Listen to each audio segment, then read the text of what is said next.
everybody. Yep. It's time to rock and roll. Boom, boom. It's Friday, the start of the long weekend. You know, I sit down here every single day and it's like, I get this energy.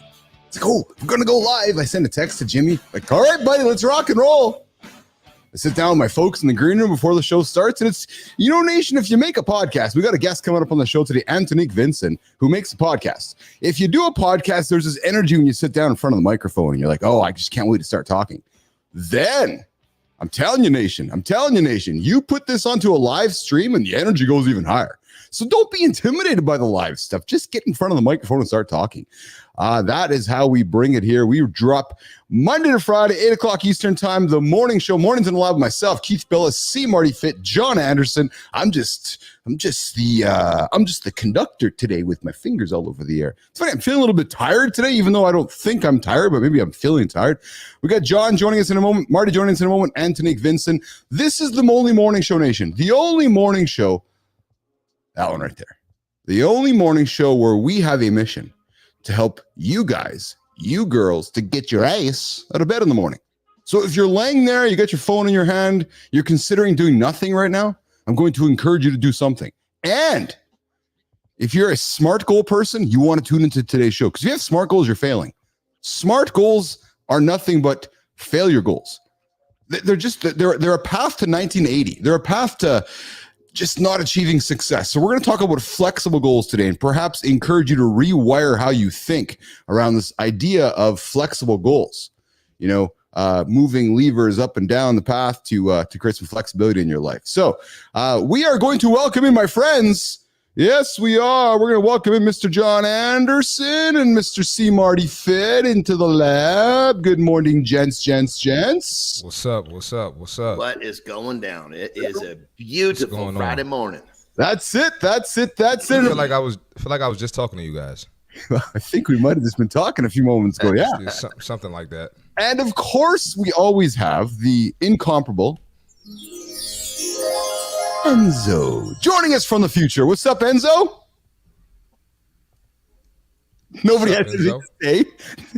No, I thought you were going to keep going. You know how you well, you usually read what he's got to say. So we're waiting for what Enzo got to say. I love it. We got Enzo. Check me a text with a microphone and camera to get ready to host. You got it, my friend. You got it. You're on the business plan, page 4. Speaking of, what got your business plan, Enzo? I saw it in the replica jerseys. That's a pretty good idea, man. I kind of like that. I like that. So Antonique Vincent's joining us here in the lab in a few moments. We're going to get into goals and so forth. Gents, I met Antonique on Threads. Yeah, one of my first Threads followers. And you know what? I just learned? Dude, she wasn't even following me till this morning. I know. I'm like Hollywood. Marty. I'm like, what the heck, man? I was getting the show set up this morning. I'm looking for her in my feed. I'm like, yeah, well, I'm following her. I'm like, what the hell? I can't find her. I walk into the lab. Well, John Anderson didn't follow me until the day before the show, before yesterday's show, before he had to interview me. But back up here. Back up. You know, I'm not the only one that mans that ship. I got a team of people on this. So this is like, I had to personally go and like, okay, let's put it, because I don't follow a lot of people. So I had to personally go to get you in the group. I appreciate you. I feel honored. I'm honored. Yeah. Hey, Marty, you got to think about this. So John took his very famous finger. You know the finger that lifted up the Giants over his head, the finger that pinned Giants on the mat, the finger that lifted his heavy weights in his whole lifetime. And he took that finger, Marty, and he moved it onto his phone, like the finger that a lot of guys want to have autographed. And he's like, oh, I'm going to go find C. Marty Fit. And then Marty, he took his finger and he clicked follow on your name. I feel honored. If you want to hear the story, I tried to find him and I couldn't. So I had to reach out to one of the team and said, hey, help me with this task. I know this seems ridiculous, but this is why I have you guys to make sure that I can do what I do, because I don't do this technical stuff well. Yeah, Grandpa, we got you, man. We got you. It's true. Yeah, Marty. So listen, I had a meeting with John a couple of days ago to catch up on a couple of things, and I learned that we got to have like a 60-minute meeting for the first 38 to get the tech set up, so that John and I can spend the next 22 figuring out how it works, and then we can have a 1-minute meeting when it's all said and done. It's all good. Me and Keith's meetings are basically just BSing. That's it. Hey, Marty. But I will say though that now we have John in the lab. I don't know if John's now the OGG or old triple G compared to the actual OGG. Like I said to OGG, I said no. Okay, John goes to OGG. Maurice goes to OGGG. This is true. Yes. That's what it. So it's the hierarchy. John's going to meet the old double G one day. So John, my business partner, Maurice Ginger out here, we call him the old double G here. And he's just a couple years older than you and I. But it's funny, John, because your tech expertise makes the old double G look like he's actually probably like a tech guru. No, Mo's pretty good with tech. Like we discussed and we were talking the other day, Keith, is that basically I came in, I'm like the hybrid because you had you being the entrepreneur that sold a company for big bucks, 50 million. Yes. You had Marty, he basically is the fitness guy before I showed up, right? Yes. Then obviously I've been training longer than the fitness guy's been alive. So I'm the hybrid because I'm an entrepreneur. I have many successes in business. I've had many successes as an athlete. So I'm just this. You're the hybrid.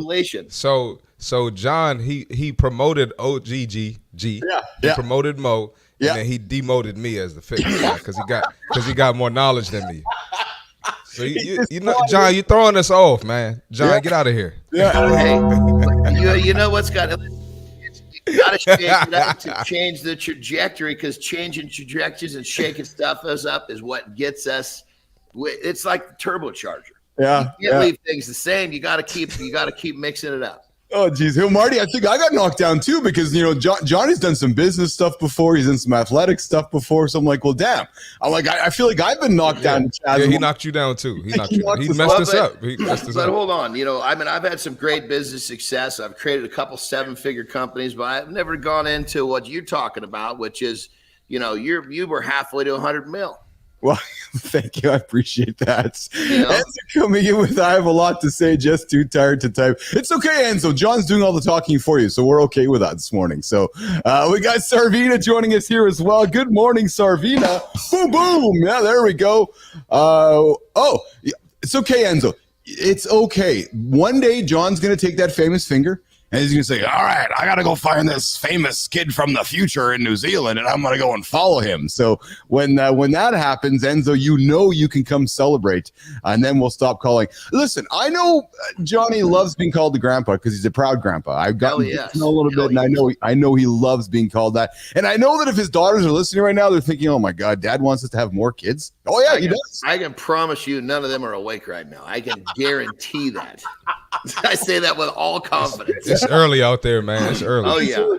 So Marty, since we inadvertently have been on the picking on John Anderson train this morning. So yesterday, we know 2 days ago Anderson was supposed to go paddleboarding, and I have his vision in my head. Hey, Marty, like what's this? Like what does this big massive man look like standing on a board? Well, I got a text yesterday, Marty, from his lovely wife, Terry. Let's check it out. And I have an image that I'm gonna put on the screen here. So check this out. So there's the man. There. Hey. That's it, there he is. Look out, baby. There he is. That's solid, man. I got the text and I was like, look at that, man, dude. That's a specimen on the board. Yeah, I got to try that. I never tried it before. They have the stores for like when the big and tall when you don't fit into clothes. Well, that's the big and tall version of the board right there. Because if you get your shoulders wider than the board, you get an undersized board under you, man. It is no fun, man. Oh man. Good morning, Walter. Good morning, brother. Good to see you in the feed this morning. I know you're rocking and rolling over on the Mornings in the Lab page, and I appreciate you, Walter. That is awesome. Uday, good to see you here. I appreciate you joining the feed this morning. And then Uday's asking, she's just a workout split targeting every month for 6 days a week, please. You know what? I have a recommendation for you. Go find John on Instagram. Go find him on LinkedIn, or go find him on Instagram. Go find him on X. Go find him somewhere and drop him a note. And I know John would love to help you with that. So. Go into Instagram because I make sure that I go in there for sure every day to connect with people. The other ones, it's not as often. So if you want me quick, hit me on Instagram. There you go. Enzo coming in with beers on me when that day comes. Yes, Enzo. We're all going to get on the plane to come to New Zealand so you can buy us all beers one day. Enzo, it is inevitable you know that it is inevitable that the three of us are going to end up on your part of the world one day because you've been part of this thing since day one. So I just don't know how, as part of the plan, especially with flex goals, Enzo, that we don't end up doing something over there in New Zealand with you. So let's just keep that in the future for all of us. And paddleboard racing is absolutely hardcore. I've never done that before. Have you paddleboard racing, Johnny Anderson? You know about that? Are you kidding me, man? I'm all show no go on that board, brother. You're like I just got to figure out standing up there, Enzo. Never mind racing. Yeah. I mean, you guys see, you saw me right there when there was no boat wakes coming, but shortly after that, one of my neighbors actually was wakeboarding, so he came by, threw some big old waves, and you see me paddling like a mother to face those waves. You know.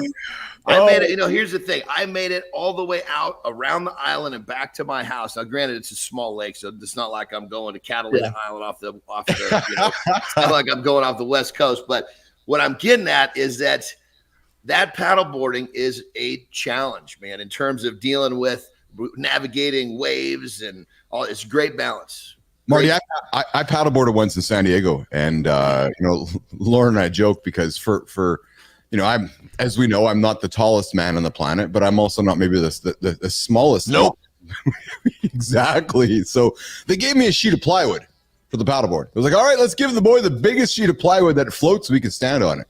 And even that didn't work the most effective. So 13 minutes after our morning show hour here, the only morning show on the planet, Mornings in the Lab, myself, Marty Fit, John Anderson, the show to get you guys going. My goal here is to get these drop-ins every 9 minutes because we know that's the snooze button. So if you're laying there right now, you're kind of in between the gap.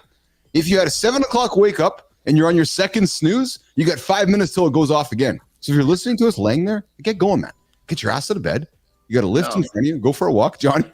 Check this out. We got it for those of you listening. That's a great piece of a starter advice from my man here. But here's what we do. We're gonna just, this is a tip to get rid of that snooze button. You're gonna take your phone and you're gonna put it in the bathroom. You're gonna put it someplace where you got to get on your feet to go turn that thing off.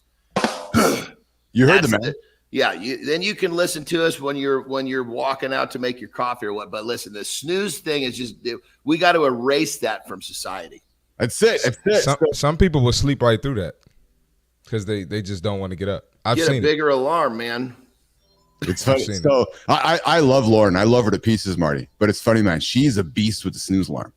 I'll come into the bedroom there and the wrist is just vibrating away. The clock on the stand's vibrating away. And there's my lovely bride just sleeping away. I'm telling you, our wives were cut from the same cloth. I hear Terry's alarm going off about 8 o'clock. She comes wandering out about 9:45. Wow. I don't think Lauren's listening right now, but that's funny because but then yesterday, Marty, Johnny, she's like, I got a big run. She had a big run yesterday morning. Oh yeah, no snooze, just get out of bed and go. I'm like, what the heck, man? It's like, she was pumped. She was pumped for the run. She was pumped for the run. Hey, listen, we have our guests patiently waiting in the green room. She's been hanging out waiting for us. I think at this point in the show, we probably should bring her in. But I think what I'm going to do before that, I think I'm going to do that, Jimmy. Jimmy, are you there, Jimmy? Oh yeah, Jimmy's there. I see Jimmy there. I think, guys, I'm going to do the accountability check-in. I'm going to stay to the script this morning. We're going to do the accountability check-in, Jimmy, and then we're going to welcome Antonique Vincent into the lab, and then I'm going to drop my voice to the lower FM radio voice this morning instead of the sultry sounds of morning radio. And then we're going to get into a big conversation with Antonique about who she is. John, Marty. John, we're going to introduce Marty and Antonique because they're both in Maryland, just up the road from each other, I think. So we're going to have some introductions happening, and then we're going to get into a discussion around flexible goals, smart goals, and helping people get their day started. It's the start of August, the start of the end of the summer. People are thinking about how they're going to tackle the end of the summer, so we're going to get into goals here today.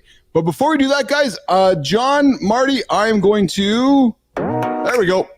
Do this. Yep. Jimmy, you can take me off the horizontal screen. Thank you, sir. And I'm going to talk to this camera right here. And I'm going to say this. Here comes the hook. Here comes the hook. Did you know about this? Did you know this about your brain?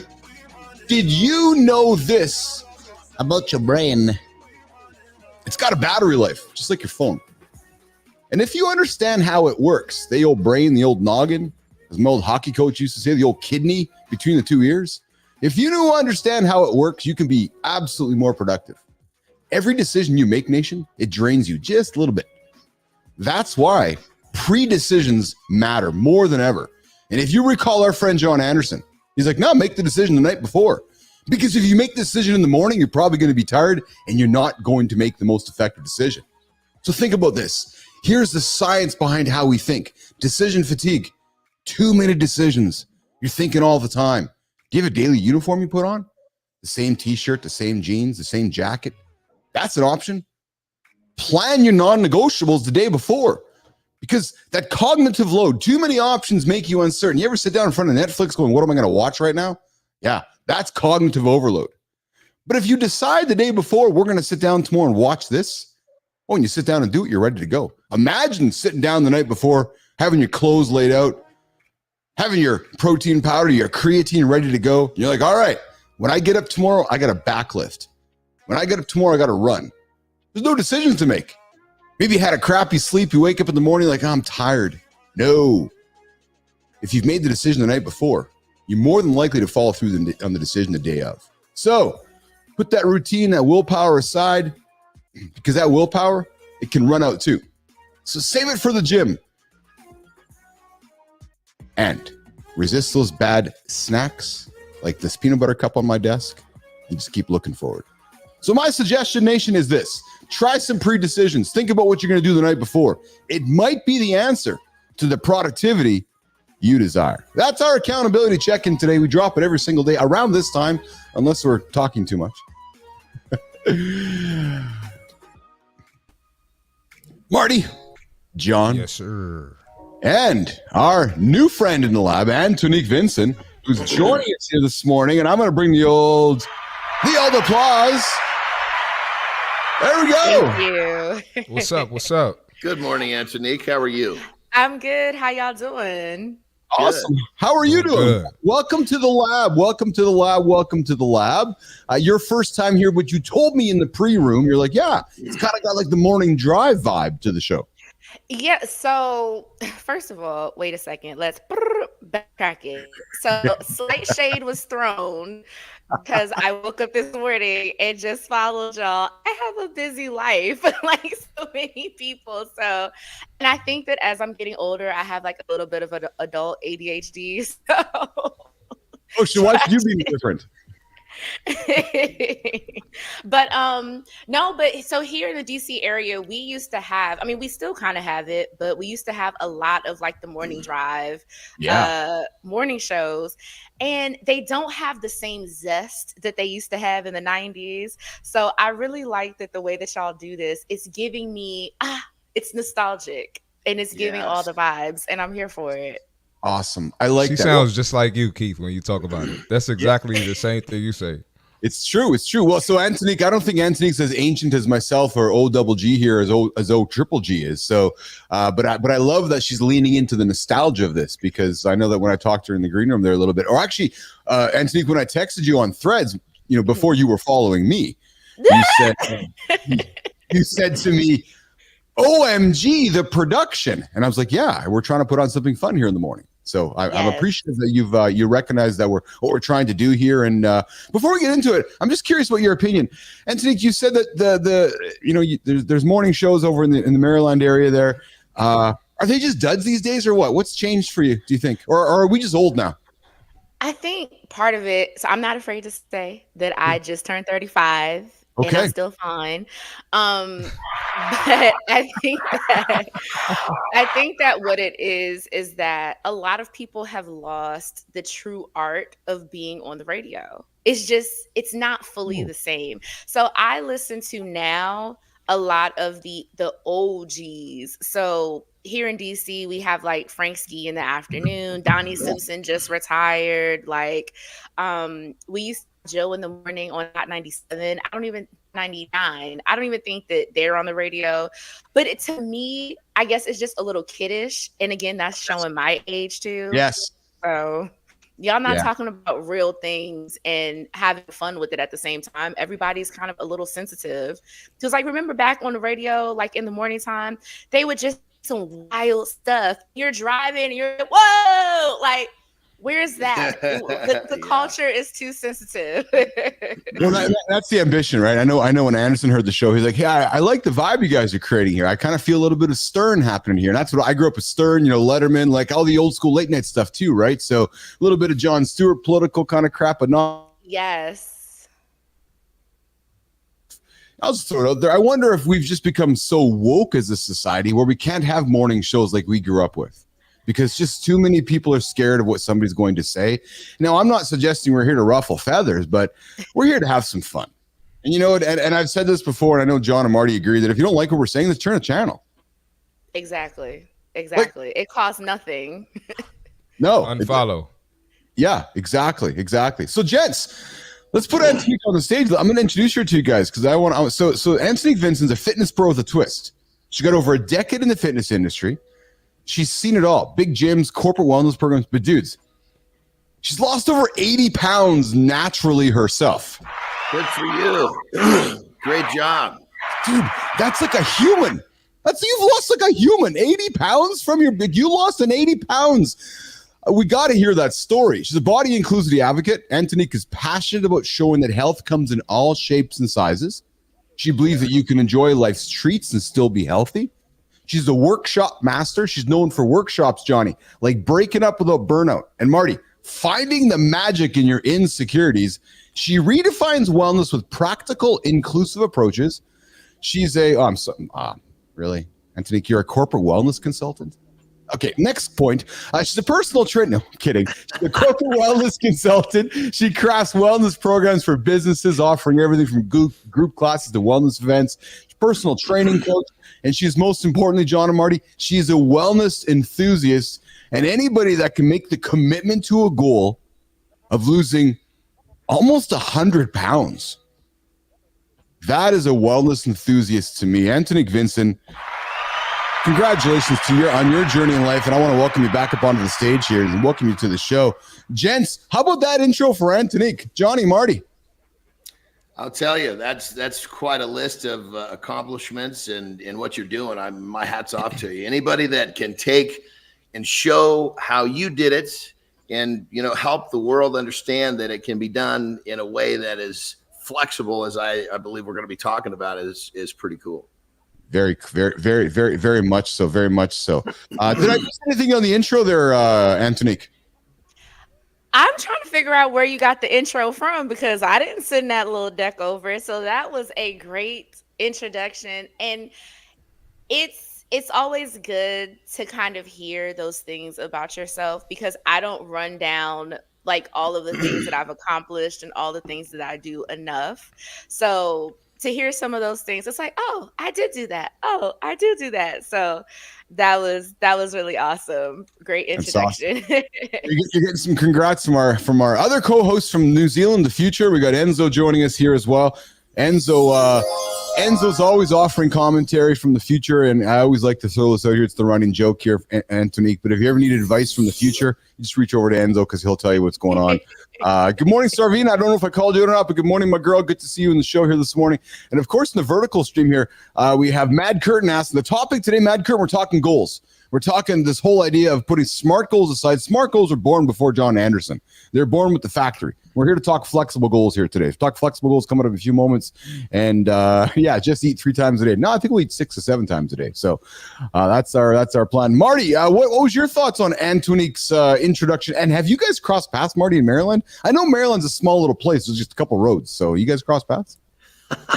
Well, it's not really a big place. Yeah, I'm about to say, it's definitely overpopulated here. But no, the intro was amazing, and I feel like the best coaches are people who have walked through the shoes, put themselves in the situation where they had to make a transformation, and so it's probably going to be great to hear your perspective. So I'm looking forward to it. It's excellent. Antonique, tell us a little bit about yourself. As you know, we threw their intro up there, but play upon those words. Tell John, tell Marty, tell myself a little bit more about yourself. What gets you going? What pays the bills Monday to Friday besides the fitness stuff? Shine the light more on Antonique Vincent. Oh yeah, definitely. And also, I didn't even tell you how to pronounce my name, and you pronounced it perfectly spot on. I appreciate. Yes. So Thank you. Thank you. No, but I'm just a girl from gorgeous Prince George's County, born and raised in Maryland. I have my certification from the National Academy of Sports Medicine. Always, y'all, make sure that if you're looking for a personal trainer, that they are certified. Please make sure they're certified. It's something I preach faithfully on my platform. Listen, it's so important. And I also have my master's in exercise science. I'm fitness through and through. That pays my bills Monday through Friday. I'm actually just got promoted to head coach at Orange Theory in Washington, D.C. So I'm kind of like the fitness director for my studio. Congratulations. Thank you. Awesome. Thank you. But no, I think I always call myself a regular suburban girl. I like to eat carbs. My mother is Jamaican, so we eat a lot of yams and rice and peas. But I think what I have learned being in the industry and growing up as a plus size girl, it's tough. It's tough out here. And unfortunately, in our industry now, like Marty was saying, you have a lot of people that have these fitness platforms that don't have the education, they don't have the certifications, they don't know what they're talking about. They're just regurgitating what somebody else said. And what I love to give people is the why behind it. Like if I'm gonna tell you to do squats, I'm gonna tell you why. Not just so that your booty gets fat, but I'm gonna tell you why you need to do it, you know? Podcast host, my podcast, the Redefining Wellness Podcast, helps people to redefine the way they view wellness one episode at a time. I love Chipotle. I love gummy bears. I like to travel. I love the beach. I don't know. There's so much about me. I'm also a part-time pet sitter. So people pay me to be in a house and watch their pets. So many hats, just like John. I wear many hats. It's awesome. John, Marty, questions for Antonique before we get into it? Well, first thing I got to say is as you open up, the can of your life, you can clearly see the passion that you have for everything that you do. And I just want to say that right there people need to understand that that's really what we're shooting for. When you can get up and live your day in a way that when you can describe what you do and you smile like you just did, that is wealth right there. Yeah. Yes, thank you. Well said, John. That's awesome. I those are encouraging words, man. I love that. Marty, questions for Antonique? Absolutely. So what made you choose fitness? What made you go down that path? Well, you say you got your master's in exercise science? Okay, yes. So you probably made that decision a while ago. Yeah. So what made you go in that direction? So what's funny is that originally when I was in high school, I graduated high school in 2007, and I was going to go to college for psychology because I thought that I wanted to be a sex therapist. I was going to help people with their I know, out of the box. You were thinking about this in high school? In high school. Oh man. That's beautiful. I got alrighty. Okay. I think to myself, first time to hear this. I was saying in high school, I wasn't having enough sex to understand if I wanted to try to teach it. Granted, I wasn't having any sex at all, but I loved watching and I'm going to show my age. Dr. Ruth? Yes, I loved watching Dr. Ruth. I would stay up late and watch her at night. And I just loved the information that she gave, the education that she gave. And I was like, wow, people really struggle with this. I want to do this. And then I told my mom, she was like, so what are you going to go to college? What are you going to major in? So I said, this is what I want to be. And she said, psych. No, you're not. Oh my God, this is beautiful. Your mom's Jamaican too? My mother is Jamaican. So does she have the Jamaican accent? My mother still has her accent. Oh yeah, I can see it right now. Yes. So, and we didn't tell my dad. I think my dad probably knows now because he's listened to my podcast before. But No, I was not telling him. But when I Antonique, got real quick, when you were saying, I used to stay up late and watch, I did not think you were going to say Dr. Ruth. I had a completely different vision in my mind. Dr. Ruth was my girl, and she just passed away. Like when I saw that, I was like, no. Did she really? Oh no. Just passed. She did. Yeah, Yes, she did just pass. You're absolutely right, Antonique. Yes. Yes. But so I told my mom that, and she's like, no. And then she also said, psychologists don't make no money. Psychologists don't make no money.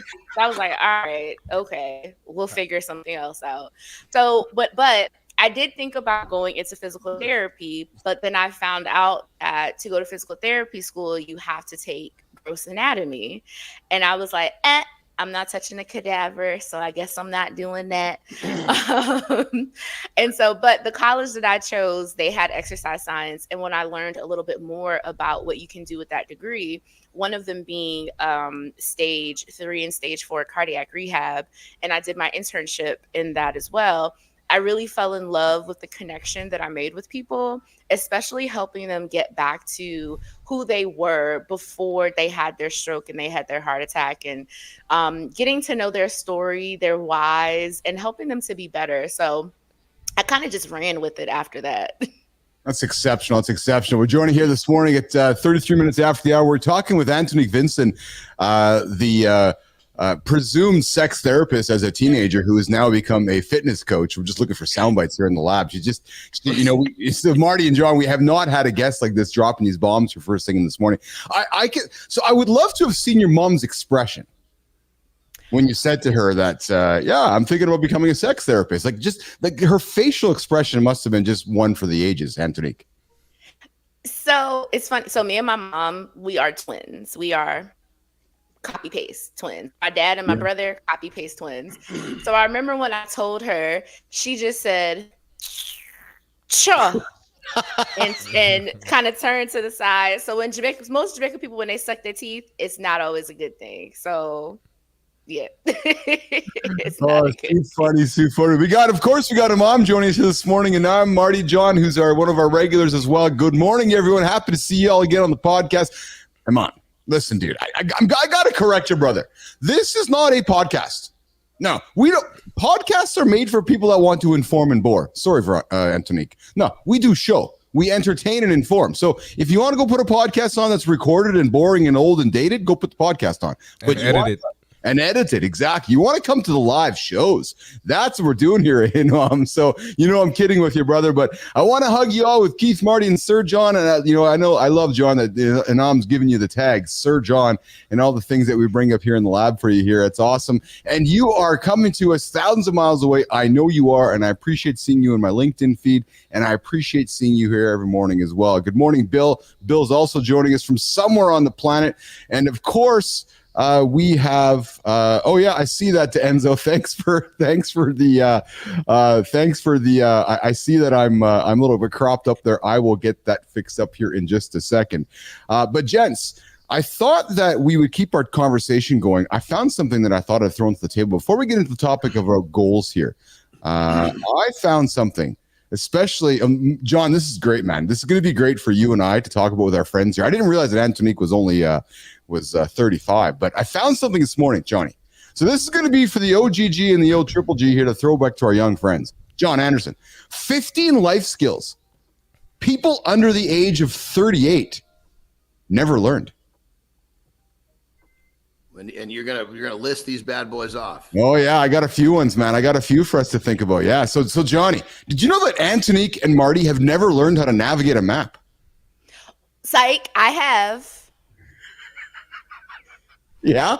Okay, I see what we're talking about. We're going into the age thing here. We're going into what the younger generations have not experienced. We're gonna have some. Not me. We're gonna have some fun here. I used MapQuest. That was my introduction to maps. Oh, Jesus, MapQuest too. MapQuest. Oh my God. So MapQuest for Marty. Here's another thing, Johnny. So people under 38 and 35 don't know how to sew, Johnny. Psych, yeah. I do. Oh, look at that. Look at that. I can My sew. mother's Jamaican. Yeah. This is true, I guess, right? This is true. All right. So but that's not working. So people under 38, also, where's my tab here? Also, Marty. Oh, here we go, Johnny. Not good at being a team player. That's not true. That's not actually not true. Yeah. That's not well, true. But here's the thing. See, we've got Marty and obviously Antonique. These are people who have kind of stepped outside the norm for their generation. So these aren't really going to apply quite to them like we thought, because if they were too much of their generation, they wouldn't be here with us today. Well, this is true, Johnny. So what we're saying now is my bit is slowly dying in front of us. Okay, we'll try it again then. We'll try it again. John, you're 0 for 3, Keith. Just let you know. Shop in the stores, or does Marty and Antonique only use their devices to shop? Because kids under 38 do not shop in the stores. I actually enjoy going to the store. Yeah. Oh. Keith, you're 0 for 4. Get it together. Whoa. We're gonna keep going here. I don't know, Anderson, because this one keep here going. We have. Brother, it was just all in the setup, because if you'd set this up and talked about their generation and not pointed the finger directly at them, you got a fight on your hands now, brother. I guess you're right. Yeah. All right. So Anderson, apparently these two kids can't cook from scratch. I'm going to say Antonique's going to eat that one up. She's going to stuff that one down your throat real quick, brother. Hey, man. I can't. Also, I don't know what Marty's going to say, but my mother I know is Antonique. a retired She's chef, putting that. So. Antonique's putting that one deep in you, brother. Oh my God. Enzo's telling us all to just go for a leak, man, because I think I've started a bad trend here. So, all right, here's another one, Anderson, for our friends. Ready, Johnny? Do you think our friends under 38 are good at minding their own business? Oh, hell no. I mean, yes. Come on, man. Okay. There we go. No, you didn't get one. Listen, I do my thing. Mind my business, but Hold on. people Marty, you're don't. talking about minding your own business. Your social media is nothing but you poking your head into other people's business. That's all you do is take a video of somebody else and make a big rant. Not that they put it on social media. That's not their business. I'm not going to their personal life. But the idea, hold on. What was the statement, Keith? Was it keeping your own business or not going into other people's? What was the statement? It was people under 38 do not mind their own business. They're too opinionated. Minding your own business means you're not looking at other people's stuff, brother. That's a big part of your soul. You got to own this one, baby. Well, let me defend myself one more time.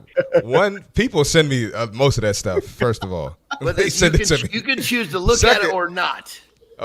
True. And second, I'm addressing issues that I've actually experienced with clients in real life, and I'm just shining the light on it. Now, he's raising awareness. Hold on, John. If I didn't have the intent on helping and educating, I wouldn't care what them people do. So. Okay, so real quick, so that video that you went on and on about, it was a room full of women doing some sort of yoga humping exercises. I just saw that video. Ooh. So you're gonna tell me that was some sort of that your big effort on that was helping society? Well, let me explain. nothing against the ladies, Antonique, but a lot of women are going to these classes expecting results, and it's not going to happen. But my question. What kind of results are they looking for? I looked to me like they were getting the results they were after, which is what they were doing right then and there. Looking for weight loss. I don't know. Something tells that me ain't gonna make you lose that weight. Trust me. If you're gonna go in there and start bumping uglies, with someone else for the next 45 minutes, I don't think losing weight is your primary concern. I'm gonna tell you this. You might not believe me, Antonique. Nothing against the ladies, because we just talking about the ladies right now.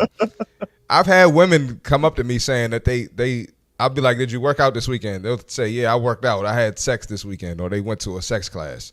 And I'm like, that's not a workout. So heart rate barely got up. Right. Wouldn't that have a little bit to do depending on your partner if you got to work out or not? That's the point. I mean, come on now. I mean, this guy. Where'd you find this guy, Keith? You're doing it right. You're breathing hard, Well, hey, 11 minutes ago, our guest here dropped the fact she wanted to be a sex therapist. So we have to. Yeah, what do you think, Antonique? If you're doing it right, are you breathing hard? She agrees with me. It's a double-edged sword. I mean, the thing is, most of y'all are not breathing hard. Y'all not even elevating your heart rate. Your Apple Watch not even being like, "Hey, are you exercising?" Have you ever had that happen? You accidentally have on your Apple Watch and you doing the do, and then it's like, "Hey, are you working out right now?" You're like, wait. She did lose 80 pounds somehow. There's nothing. Physical activity is physical activity. So let's go. Oh my God, we are off the rails first thing this morning here. I got to post some comments up here on the side here. We got Bill with a question. I'm going to give you $50 if we can answer the question below. Bill, which came first, the chicken or the egg? Well, I think we're going to ask our sex therapist, Antonique Vincent, which came first, was the chicken or the egg. But that's the question here in the lab this morning. And Marty and Antonique, I got to tell you, we're talking sex. Like for old guys like myself and Anderson, like any kind of movement just closes the rings for us. Right. So, that's why going for a walk or doing things like that's closing the rings. Right, John? Absolutely. So we are continuing our conversation about our friends who are under 38, what they have not experienced in life. Yeah, man. Well, real quick. Maybe their friends under 38 haven't experienced getting a workout in the bedroom. Oh, man. Most haven't. Most haven't. She's lost. Let's add that one to the list. She lost 80 pounds, man. I think she might have a secret. Listen, she lost 80 pounds. She aspired to be Dr. Ruth. She's a fitness human. I'm thinking there's something going on here behind the scenes, guys. Brother, I give you that. There's always the outliers. We're talking about the masses here. We're talking about, if Antony, if she was like her generation, she wouldn't be here. She's one of the outliers in a good way. Yeah. So, hey, picking up books from the library. Marty, have you ever been to the library before, brother? I have before, years ago. Yeah, I had a library card. Yeah. I used to go to the library every week. And in school, we had to go to the library, pick up books. So try again, Keith. Okay. Here's what. Okay. Anderson, I know this one. I know for sure these two have never experienced this, brother. I know for sure they have. Let's see. Have you guys used a rotary phone before? Oh, yes, I have. My grandmother is still walking on this earth, and she had a rotary phone. Dude, well, you're from Hold Jamaica. on, what's a rotary phone? Exactly. Well, exactly. Hold on. What is it? Hold on. The one you have to put your finger on the number, and you have to roll it around like you go. Oh yeah, I'm not even joking. I've used that before. I never heard the term rotary phone. Where did you find one of those, Marty? First of all, at a family member's house, at one of my older family members' houses. Okay, there we go. No longer living. There we go. Oh man! That was the one where if you were in trouble and you were calling for help, you were dead by the time the last number came around. You're out of there. Rotary phones are insane. Oh my God! Well, so hey, Anderson, did you have the party line growing up? Like, so when you were growing up, like myself, like with your mom and dad, did you guys have like a party line at your house, where the phone rang once, it was your house; the phone rang twice, it was your neighbor's; the phone rang 3 times, it was one down the road? And then you could listen to everybody? No, I never had that. But that's some Canadian stuff. That's only in Canada. I ain't never heard of that. Yeah, that's a new one for me too. But I was isolated. They kept me away from. I didn't have a TV. Wasn't allowed to talk on the phone. What y'all got going on up there? Well, so this is how it worked. It's like a party line system. So the phone rang once. It was for my mom and dad's house. If it rang twice, it would have been for Antonique's house. And if it would have rang 3 times, it would have been for Marty's house. But here's the thing. I could pick up and listen to your conversation. Hold on. What kind of cult are you living in? That's definitely some Canadian-ish right there. This is like... Yeah, that's Canadian. You do that in America, they're going to catch you talking about the neighbor. It's a wrap. Oh my! It's a wrap. They're pulling up to the house. This is exceptional. All right, so here's one for you. So I'm thinking that you guys you've used the watch before, because Apple Watch has kind of become a thing. But so I'm not going to strike that one. Here's one: socializing. Do kids under 38, John Anderson, know how to socialize, or are they too busy doing this? Oh man. I think that me and Marty probably do, being that our profession, you know what I'm saying?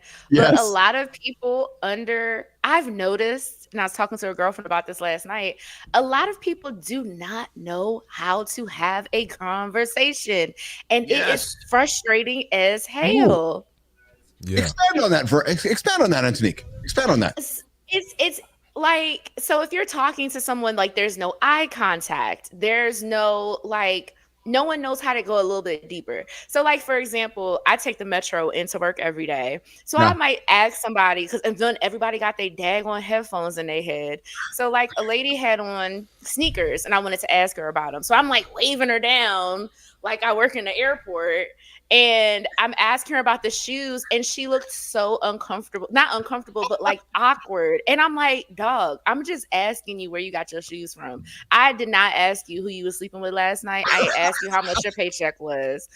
Like, people are so standoffish. It's like, ugh, it's kind of cringy. It's It's crazy. That's why crazy. that's why dating culture is the way that it is now. Like, yeah. Well, I think we're going to get into dating culture, sexualization of gym culture. I think we'll have to have Antonique back to that conversation in a couple weeks here, Marty and John. We got Enzo joining in with, I don't know, I'm up till 1:30 a.m. watching the show with these old men. I know that's my comments. I don't know how to socialize because he's watching his phone for 2 hours. This is true. Okay, here's a couple one for you guys. Oh, I'm curious about this one. Millennials under 38. Are you guys good at forgiving family?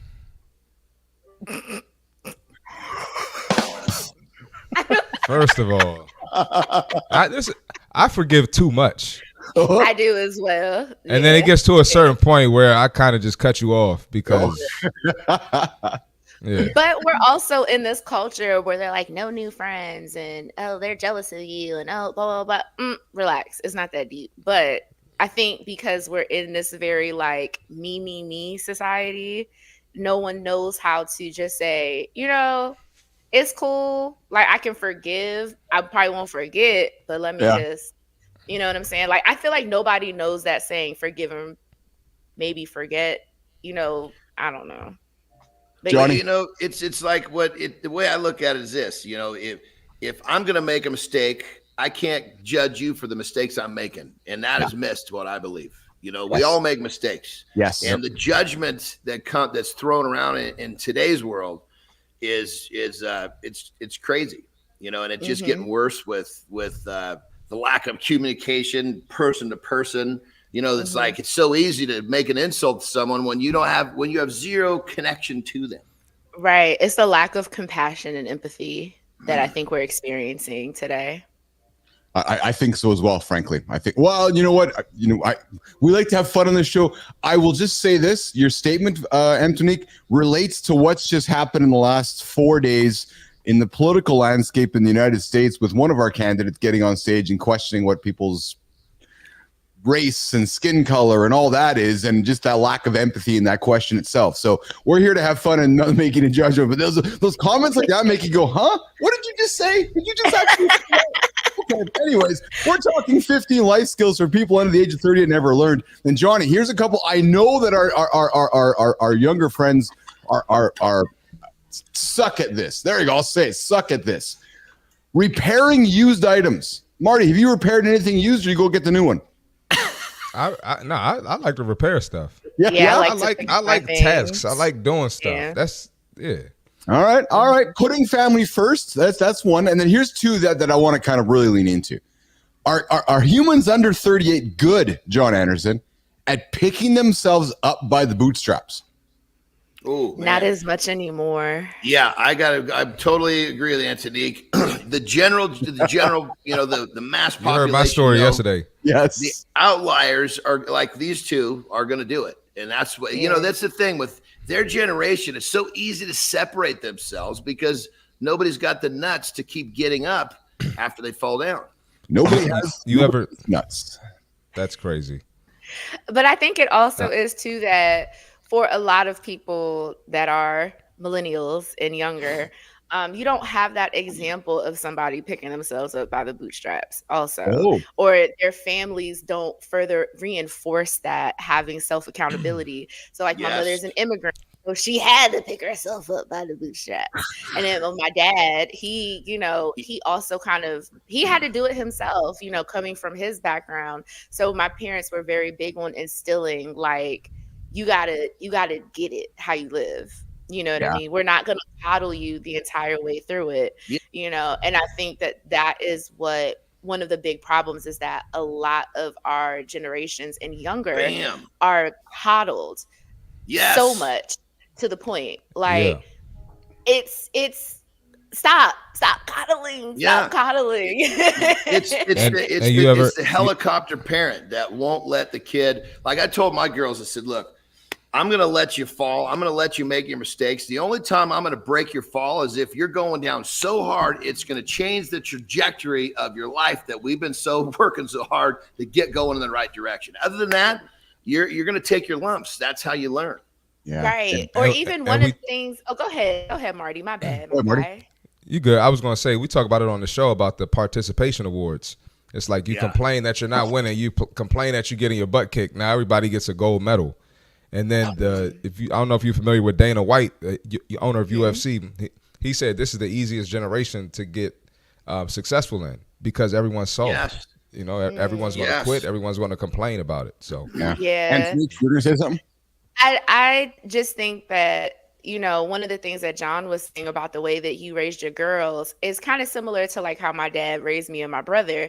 Is even to this day, my brother just turned 30, I just turned 35, and we know, like, when we're in a jam, the last person we gonna call is my dad. Like, we know if we call him first, it'll get fixed immediately, but we gonna hear some ish about us asking him for help, right? So we have this philosophy of, man, I'm not trying to hear his mouth. Let me just try to figure it out myself first.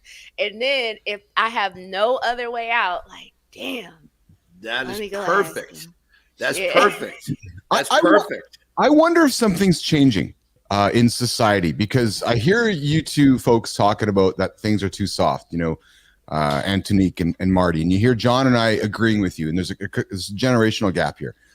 I had a conversation with my son, Marty. You met Carter here a couple weeks back, and my guy. Yeah, and I had a tough chat with him, Johnny, Antonique, because summer had just started, and I was like, so what's going on? Like, sleeping in until 10:30, 11:30, just ain't gonna cut it. You're 17. Must be nice. Like, you're closer to 18 than you are a kid. Like, it's time to start thinking about work and time to get going. Chop. We had a pretty, I'm going to say we probably had a very difficult conversation in 2024, John, that probably I don't think a lot of parents have these days. There was no coddling, Antonique. It was a hard conversation between dad and son that was probably a very similar conversation that my dad had with me 1,000 years ago. And John, maybe like your family had with you, right? That I just don't know if it's happening here much today. We had the conversation. I know it had an impact, and then it went away. Well, a week later, Lauren came to me and said, hey, I was talking to one of Carter's moms and said, hey, I heard that Dad had a chat with Carter. I was like, yeah. And I heard that it was a hard one. And the comment was, too many of our kids are coddled. They need to have more chats like the one that Dad's having with Carts. So I'm wondering out loud, team, are more parents looking to our 17-year-olds, our 20-year-olds, our 18-year-olds to maybe bring them back to some of the things that we grew up with, Anderson, which is not the coddling, fall, hurt yourself, get up, figure it out, and I hate the word the toughness, but teaching kids to be tough again, maybe.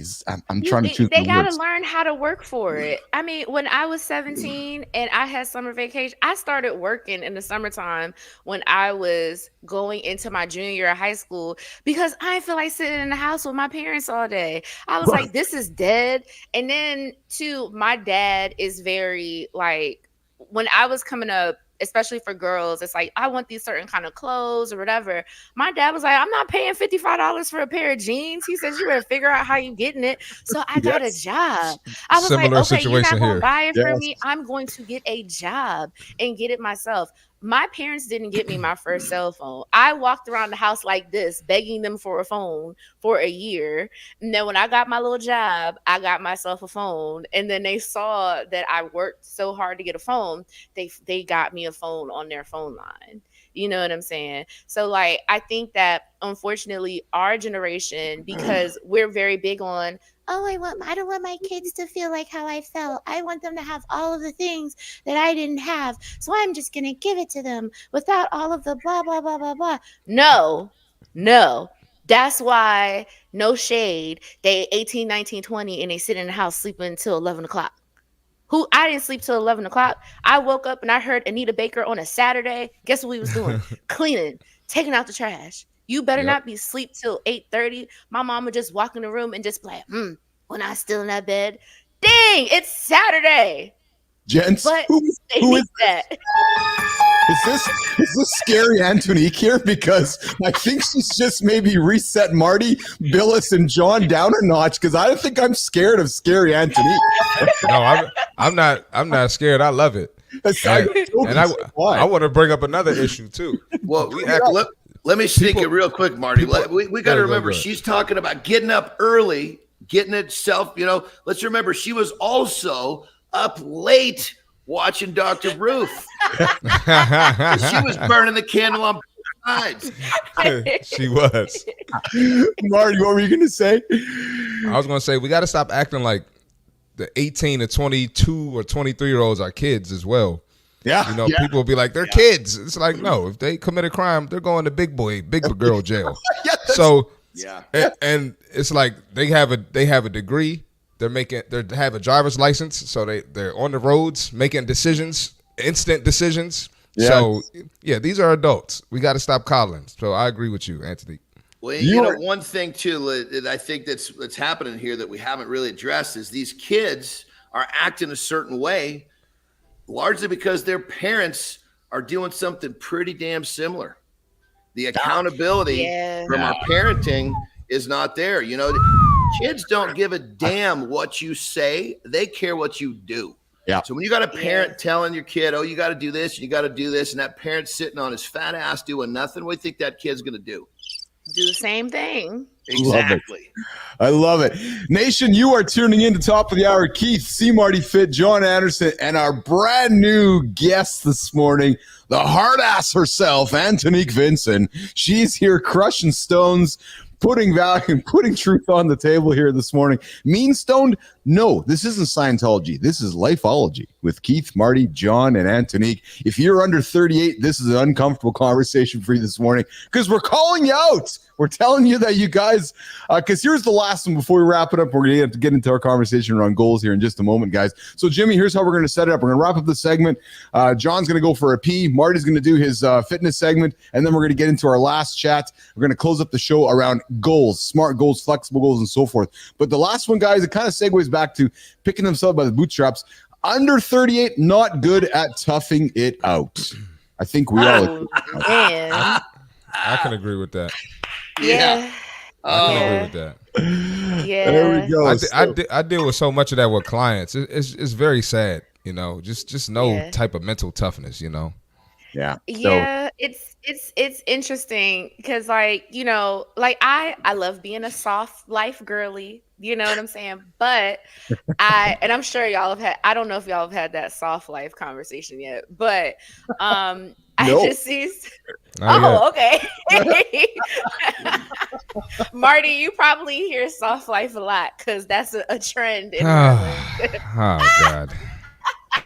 Don't even get me started. Don't get me started. I think you need to educate myself and Anderson on soft life. I think Keith and John are like, what? What the hell are you guys talking about here?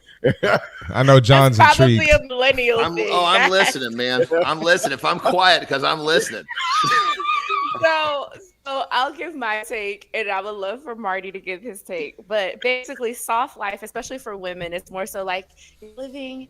It's not even posh. It's just I don't work hard. I don't do things that are dirty. Oh my God. I don't. I'm living in a space of calmness. Stop. No.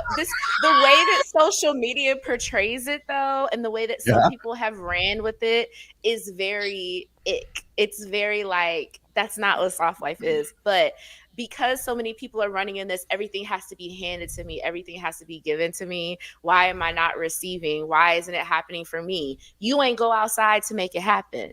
Just like when people come to, me and Marty and they're like, well, why haven't I lost my 5 pounds this week? Well, what the hell was you doing this week?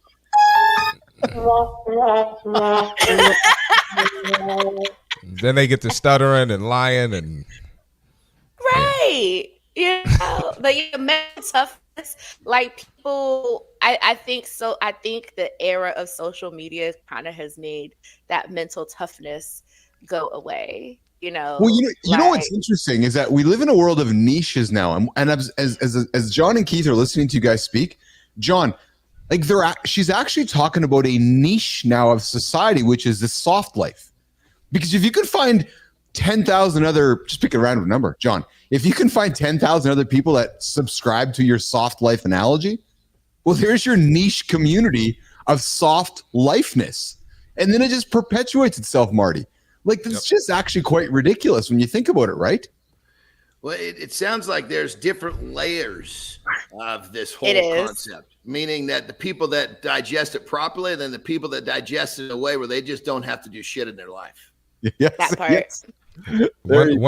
One part of the soft life I don't understand. I've dealt with this with potential clients. Hell is soft life. They get their groceries delivered. Now I know we're in the tech age, right? And people get their groceries delivered, but if you're struggling to burn more calories, if you live in a sedentary lifestyle, right?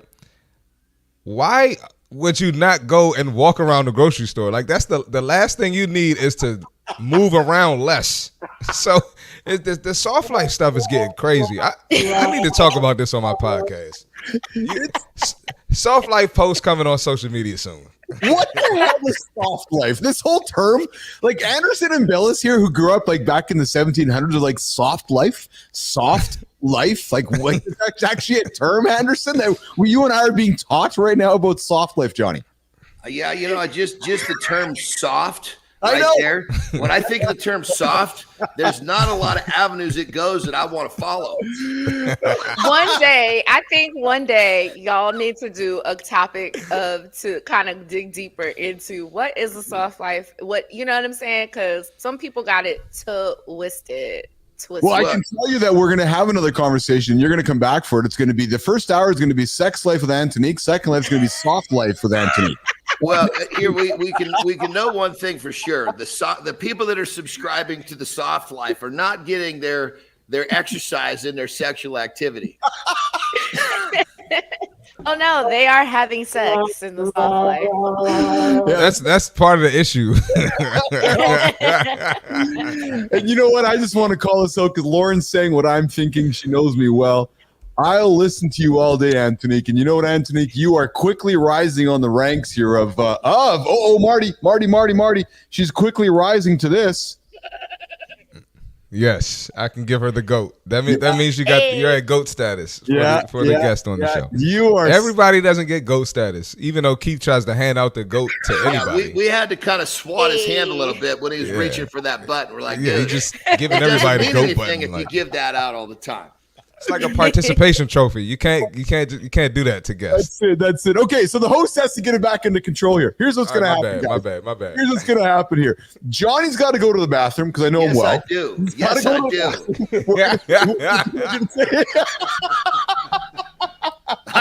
I got the brakes wide open right now. I love this show this morning. So we're gonna cut me loose before I start dribbling here. Let's go. Oh God! Oh my God! So John's gonna release himself to the restroom. We're gonna do the See Marty Fit tip. Antonique's gonna go recollect herself, and then we're gonna come back and we're gonna get into a discussion around why you want to get out of SMART goals, you want to get into flexible goals, and we're gonna help you guys think about this idea of achieving these ultimate goals as we wrap up the back end of the year here, nation. So that's what we're gonna do. So. Johnny's going to leave. I'm going to take John off the stage. We're going to do that there. I'm going to do this here.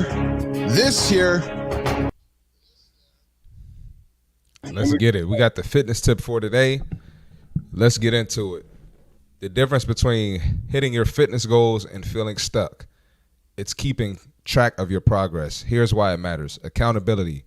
Writing down your workouts keeps you honest and committed. Motivation. Watching your progress builds momentum and keeps you motivated. Awareness. It helps you see patterns, like what times a day you're strongest or what exercise worked best for you. Sometimes it's just a matter of trial and error. Adjustments, you can easily spot what's not working and make quick changes to your routine. Now, a lot of people like to use the word plateau. And the issue with that is, if you think you plateaued and you haven't put in the work in, it can lead you to quit. It can lead you to try a quick fix, and it can definitely lead you off of your path. A lot of times you just got to make an adjustment. Drink more water, eat more protein, more vegetables, heavier weights, a little more cardio, maybe a little less cardio. Simple. Consistency. Consistent tracking leads to consistent results. It helps you stay on track even when motivation dips. Use a simple journal or a fitness app to record your workouts and how you feel. Keep it clear and honest. Tracking isn't just about the numbers. It's about owning your journey and making real progress. That's the fitness tip for today. Wonderful, wonderful, wonderful. That's our See Marty Fit Tip of the day. We drop them every single day here in the lab. It's something to keep you guys moving, something to keep you guys shaking, something to give you some thoughts around as you start your day with us in the morning. Antonique, how's your first episode with us so far? It's great. Y'all are a vibe. I'm having a lot of fun here. And I love that y'all are not afraid to talk about like stuff. No, that's the ambition here. We're trying to push we want to kind of keep pushing the bar, right? We want to keep pushing it to levels of fun here. And I just wanted to check in on our friend Enzo if he's still awake. Oh, Enzo's still awake. Yes, biology lessons at 1 a.m. with Keith, Marty, and Antonique, our new special guests here on the show. And, so we're going to get into a discussion. Sorry, guys. We're going to get into a discussion here now on the show about our key topic. And the key topic here on today's show is, and Imam says, thank you for the fitness tips. Thank you, Imam. If you haven't connected with Marty on LinkedIn, I invite you to do that. Christopher Martin over on LinkedIn. And Christopher, you guys need to connect with Antonique as well over on LinkedIn. So we're going to get into the topic right now, guys, around the ultimate guide to setting and achieving goals. I know that we're all goal getters here. I am, Marty is, Johnny is, and Antonique is. And I want to get into the danger of SMART goals. Now, I grew up with SMART goals. I know John did. I think society has largely grown up with SMART goals. But I believe that they have limitations. And I believe that there's a lot of danger around them. You know, they've been a staple of goal-setting frameworks. But John, I look at you, man. I think they often fail to address the reality of life, the dynamic nature of life. I think when SMART goals were invented, they were invented with this whole, and I'm looking at you, Anderson, because we're the same age. They were invented with, okay, take your lunchbox, go to the shop from 8 to 5, take your checklist, figure it out, go back home at 5 o'clock, and then you get on with the day. When we now live in a world, John, where, you know, once 9, 10 o'clock comes and everybody's day gets on, there's just constant movement, and the structure, I think, needs to move to flexibility. The rigidity eliminates your ability to have some flexibility. So, John, I've lived a life of flexible goals. You know, which I have my main target, but as I go through life, I'm pulling levers, less here, more here, more here, less here, allowing me the flexibility to achieve that end goal. Anderson, your thoughts on flexibility over SMART and structure? Well, here's the thing. I think to have this conversation, there's an element that needs to be brought into the fold that many people don't look at. Everybody's goals, which is great. Mm-hmm. But what people need to look at first is their standard. What is the standard of how you live your life? Because if you have a standard, you're going to be going through your goals, whether you call them flexible or not. How do you live your life? And when I say what's your standard, what is your standard for your daily rhythm? Do you handle your business every day, whatever your business is? And this is your own, everybody creates their own standard. And if you have a standard that works for you, that aligns with how your goals are kind of laid before you, it takes a lot of pressure off this situation about what we call the goal. Absolutely.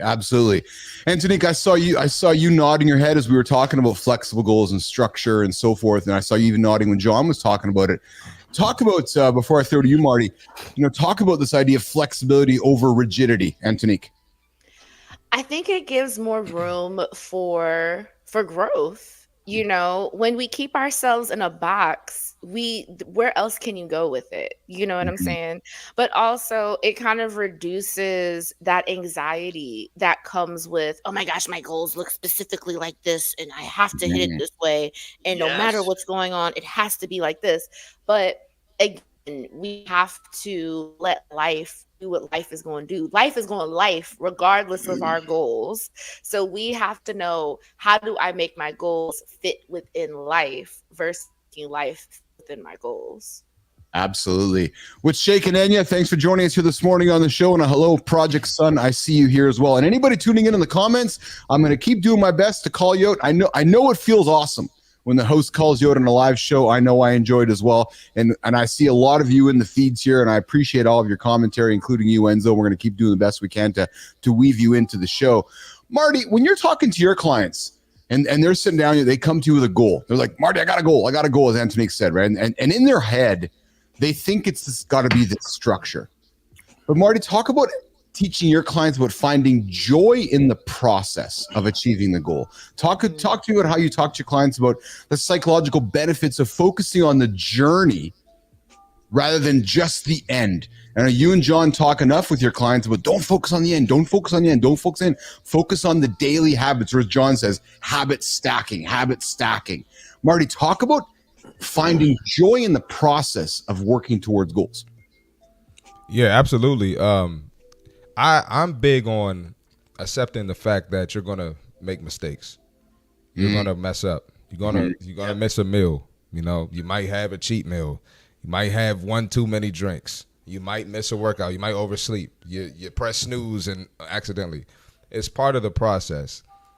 You have to continue to make sure you're putting in 1,000% effort into the goal and into the journey. You know, because unexpected things are going to happen, especially if you have kids.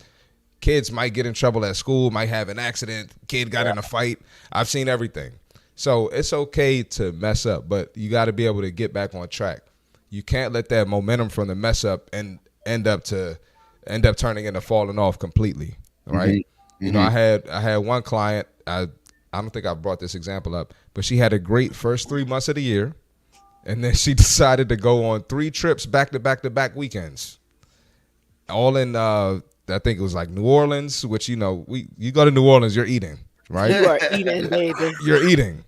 Orlando, amusement parks, you're eating. You eating. You know what I mean? And there was another city, and she kind of hasn't been on track. That's what I'm saying. She hasn't been on track since then. I'm not trying to pick on her, but I'm just saying the momentum can easily lead you down the wrong path. So it's okay to mess up, go have some fun, indulge a little bit, but you got to be able to stay on track. Yeah. John, yes. It kind of goes back to what I was saying with standard. You know, if you understand how your standard of how you want to live your life, which is really how you live your day-to-day life, then you don't really focus on the goal. You focus on how you live your day, because how you live your day feeds into that. Yes. And if like Marty, if your client's standard was to continue to make progress, she would have made some slightly different choices where she was going to go travel to.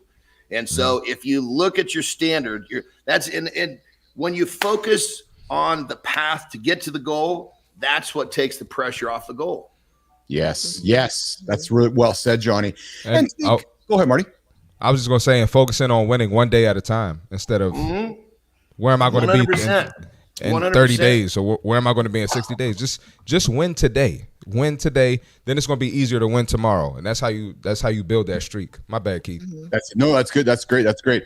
We get to I am Enya AI reacts here as well. She says might have some caffeine and beta alanine too late in the day and didn't sleep last night and watch you guys. Thanks for hanging out with us. I appreciate that. Eating like a mofo, bro. Yeah. Hey, I ate like a mofo last night, man. I just crushed food last night, boys. I just was eating. I was like, I feel like I love it. Just eating last night. Antonique, talk about with your clients detaching from outcomes.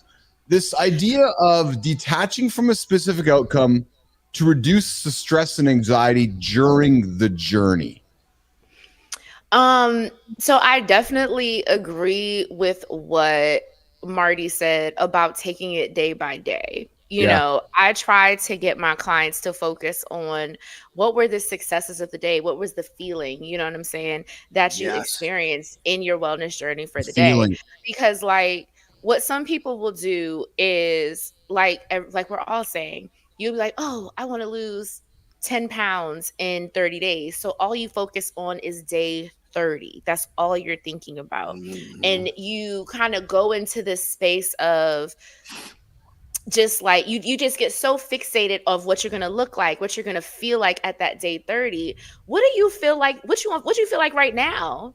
You know, really focus more on that. Focus on the journey. Focus on the wins of the day. Maybe you didn't lose a pound today, but maybe you hit 10,000 steps instead. Maybe you didn't lose a pound today, but you added more greens into your diet. You know what I'm saying?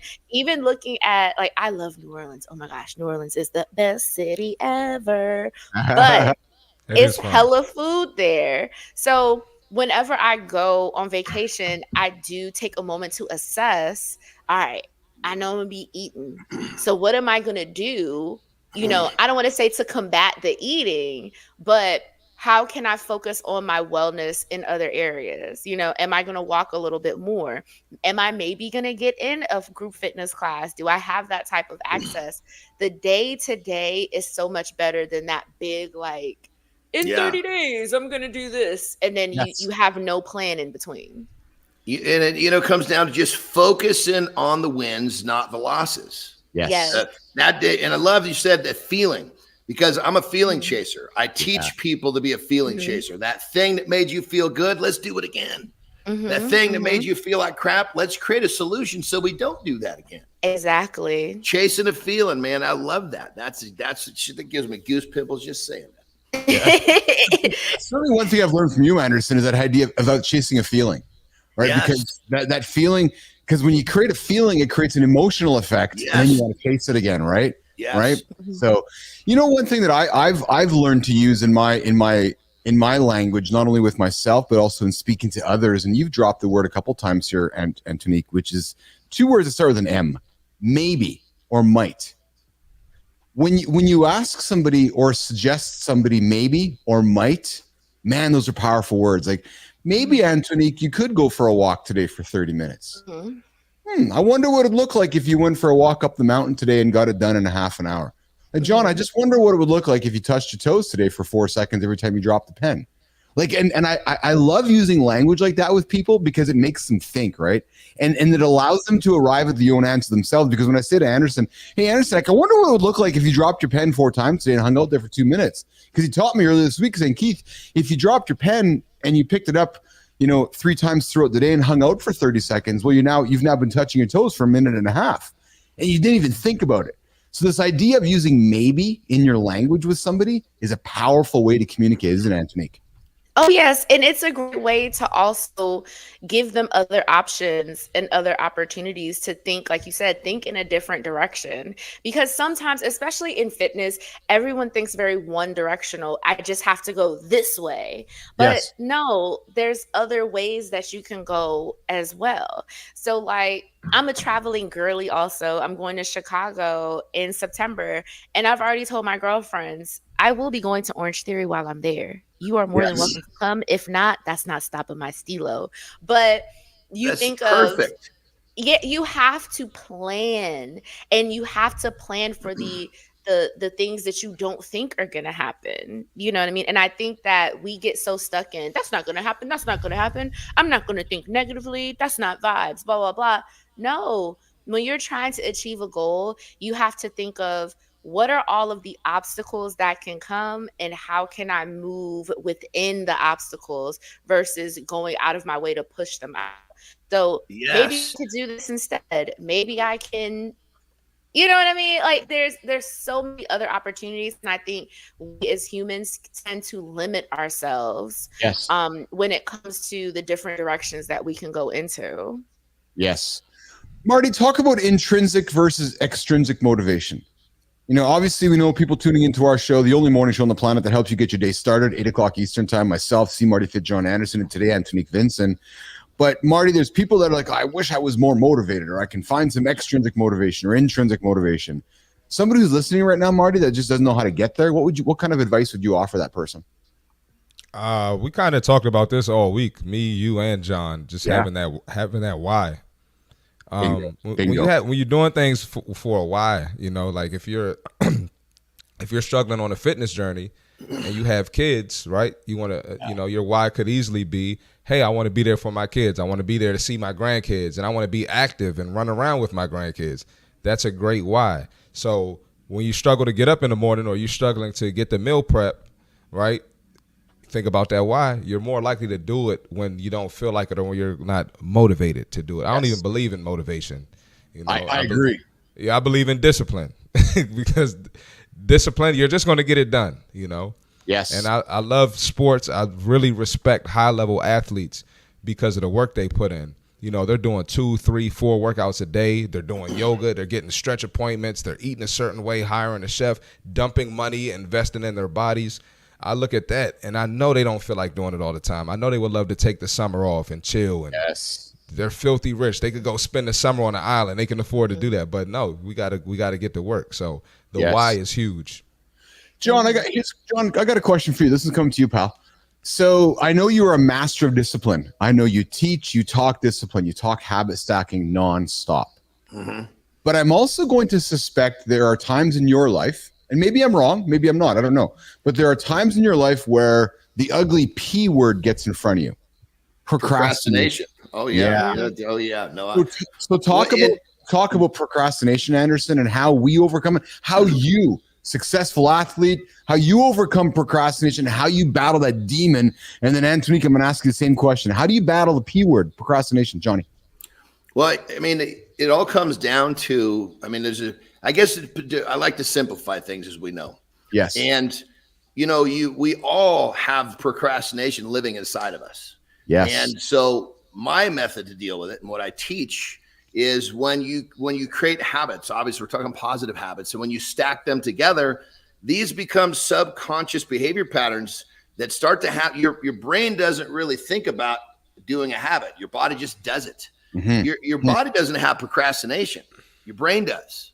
Mm-hmm. So when you have a series of habits, in my life is one big rhythm, one big habit. Yes. And I can be like completely, not clear, and I can still basically act out my habits. So think of it like that. Your body doesn't have procrastination, only your brain. And when you've created the habits, you don't have to think about those actions. You just subconsciously carry them out. Yeah, what about you, Antonique? How do you battle? And then how do you encourage your clients to overcome procrastination? I think for me, when I know I'm experiencing procrastination, for me, it means I'm exhausted in some area. That's what that means for me. So like, for example, I work, I think like all of us, we be working. And when I finally get to do my passion projects that I really want to do, like my podcasts and things of that nature, I'll say, okay, I'm gonna do it today. And then hours go by. And then I've come to realize you're tired, Bibs. You're tired. You need to either eat something, you need to go outside and be in the sunshine, you need to do something that's going to like reignite you, or go back to, I remember Marty was saying earlier in his fitness tip about like the journaling. Go back to that journaling, you know what I'm saying? But also one quick thing I really wanted to jump back into about the eccentric and intrinsic motivation. Yeah. I really try to get my members and my clients not to focus so much on your eccentric motivators, what your body looks like, what other people think, that outside validation. That's a big piece of eccentric motivation. When I really try to get people to think incentrically, because that also helps to not procrastinate as much, because then they get all in their head. Like John said, procrastination is a mind game. So sometimes we sit and play in our mind and we're like, well, okay, I want to do this, but...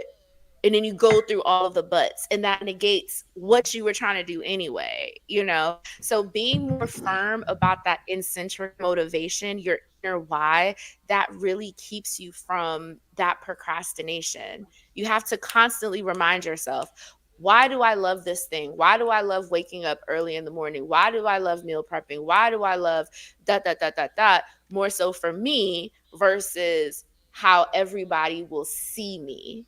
You know what I'm saying? So that's what helps me with that procrastination.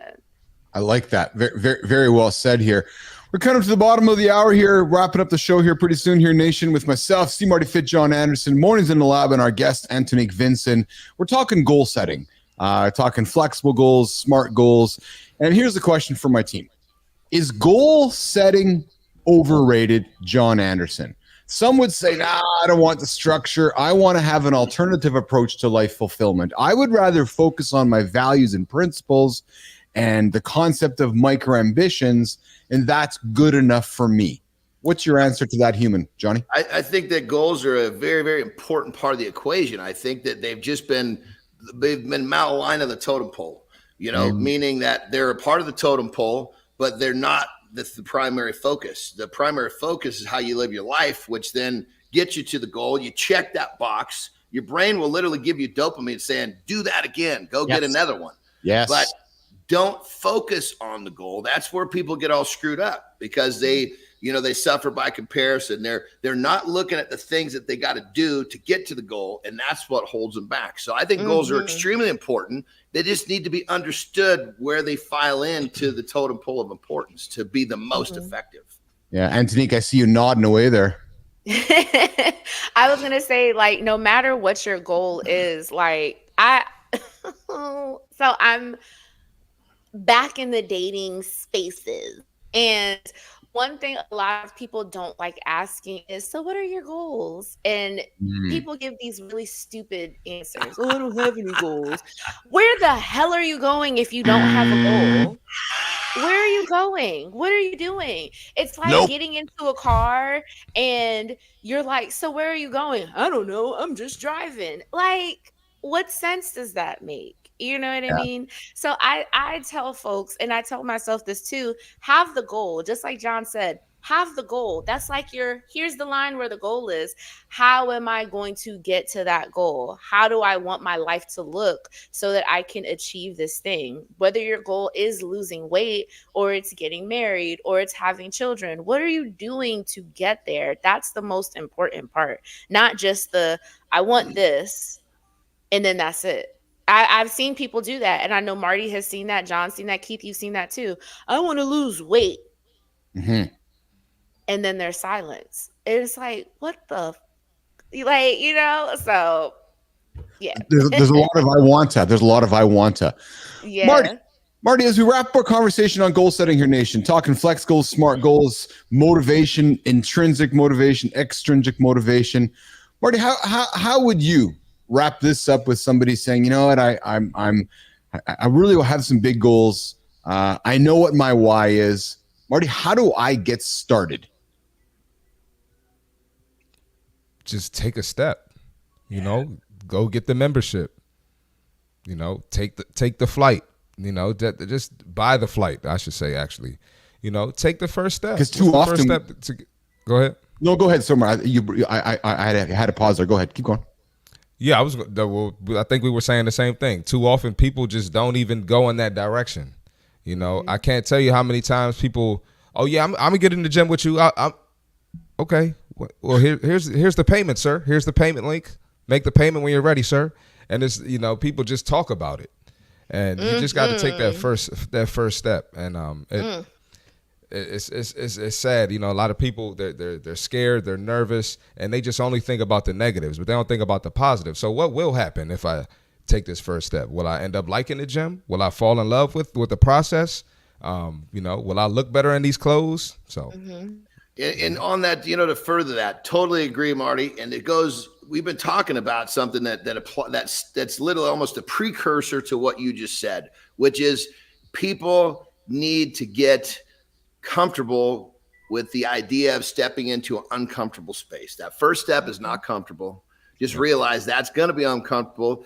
Just like one of my mantras, it's going to suck, but I'm going to do it anyway. It's real easy to take that first step when you accept this is going to hurt. This is going to suck, but it's okay. I'm going to do it.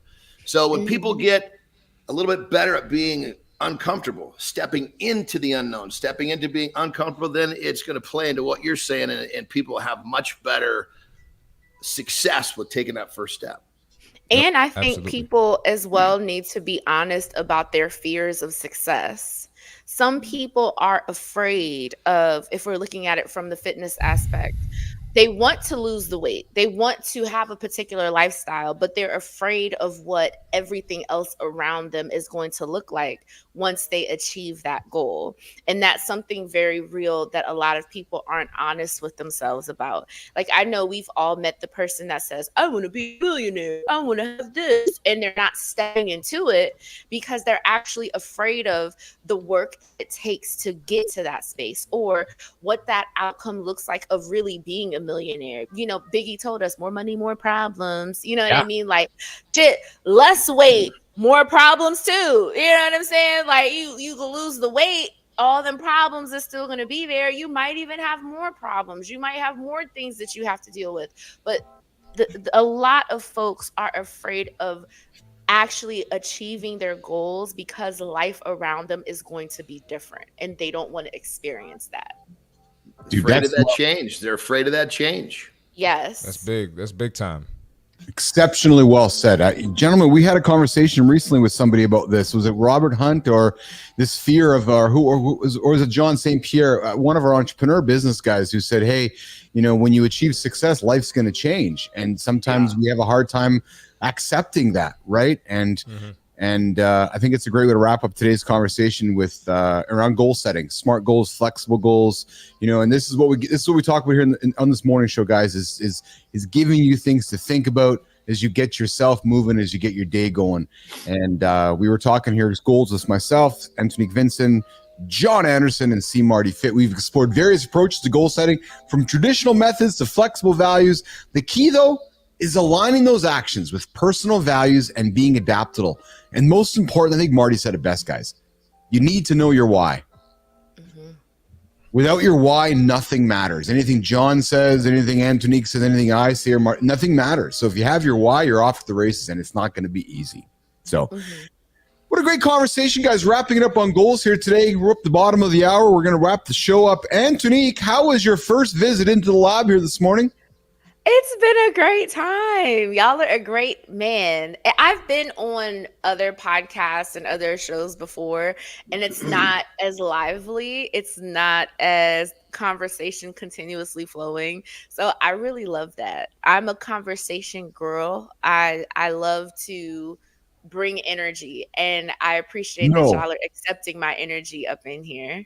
Yeah, well, we love your energy. We try to bring energy here. You had three professionals here, so you know, we do this. This is what we do. So, Antonique, here's why we wrap up here, and Enzo's popping in with, Enzo, Big Show Monday, bring the beers, let's celebrate, and of course, find your why. That's exactly it, Enzo. We always love having you join the show. Morning, you know, everybody who joined the show this morning, Sarvina, Enzo, who else we got here in the comment? Inam joined us in the lab this morning.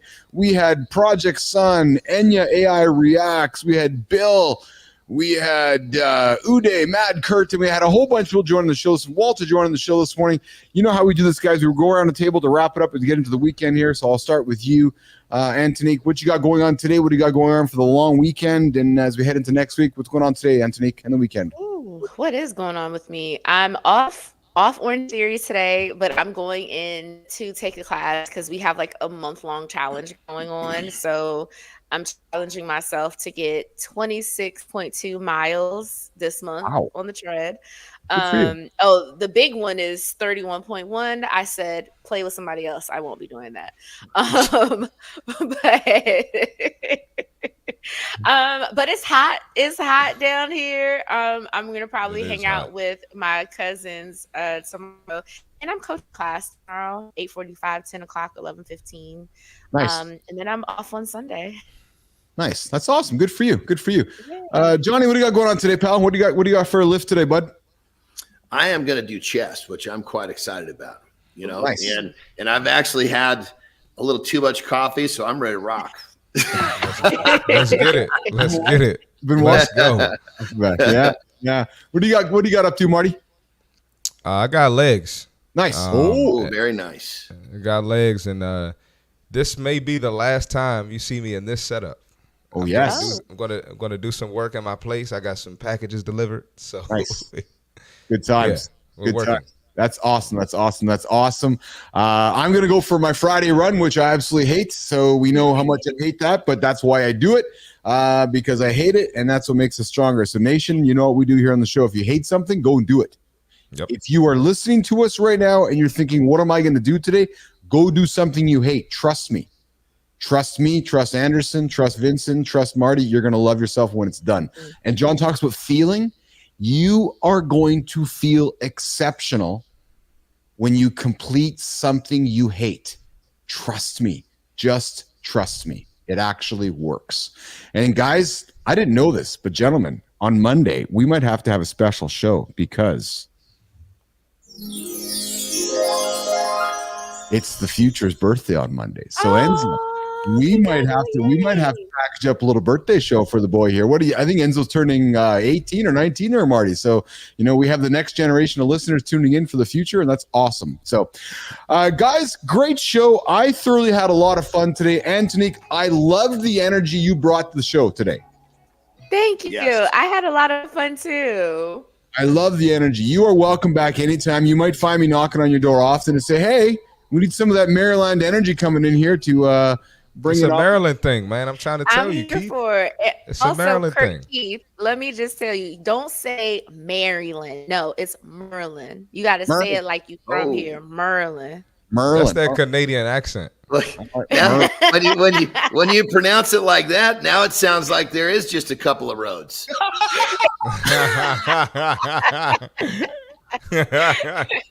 All right. So I got my friends from Maryland here, and Merlin, not Maryland. Oh man, this guy. Oh brother. You gotta take it from. Come on, man. You gotta dig with that. You gotta dig. Merlin. Yes. There. Merlin. Yeah, there you go. All right. Merlin. All right, Uncle Keith's here practicing his intonation of Maryland today. So we're going to get out of here. Antonique, I'll see you on Threads. We'll see you on LinkedIn. And we are going to have you back in the lab. So I'm here for it. Awesome. All right, Nation, go enjoy your day. We're going to get out of here. Jimmy, here's the sound. See you guys on the weekend.